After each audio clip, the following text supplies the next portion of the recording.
কর্মসংস্থানের সুযোগ বৃদ্ধি করার নারী ক্ষমতায়নের অন্যতম মাধ্যম বলে অভিমত ব্যক্ত করলেন জাতীয় মহিলা কমিশনের চেয়ারপারসন বিজয়া রাহাতকার।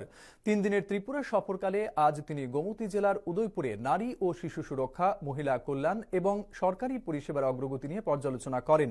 তার সঙ্গে ছিলেন ত্রিপুরা রাজ্য মহিলা কমিশনের চেয়ারপারসন ঝর্ণা দেববর্মা, গোমতী জেলা শাসক রিঙ্কু লাথের, জেলা পুলিশ সুপার অনির্বাণ দাস সহ আরও অনেকে। বিজয়া রাহাতকার এদিন উদয়পুরের পিআরটিআই কনফারেন্স হলে সি সার্ভস কর্মসূচিতে অংশ নিয়ে নারীর ক্ষমতায়ন, নেতৃত্বের বিকাশ এবং সমাজে নারীদের অংশগ্রহণ আরও জোরদার করার উপরও গুরুত্ব আরোপ করেন।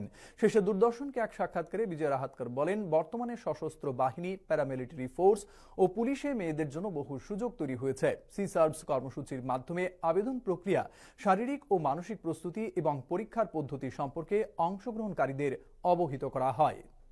महिलाओं को अब सशस्त्र सेनाओं में, पैरामिलिट्री फोर्सेस में बहुत अच्छा जगह मिल रहा है और उनकी नियुक्ति भी वहां पे हो रही है। वैसे भी पुलिस में भी हो रही है। हर क्षेत्र में बेटियां पुरुषों के साथ बराबरी के साथ आगे बढ़ रही है। पर कितनी बार केवल जानकारी का अभाव होता है, जानकारी नहीं होती है, संदेह होता है, कैसे आगे बढ़ेंगे ये भी होता है और इसी की वजह से देश की बेटियां पीछे रह जाती है।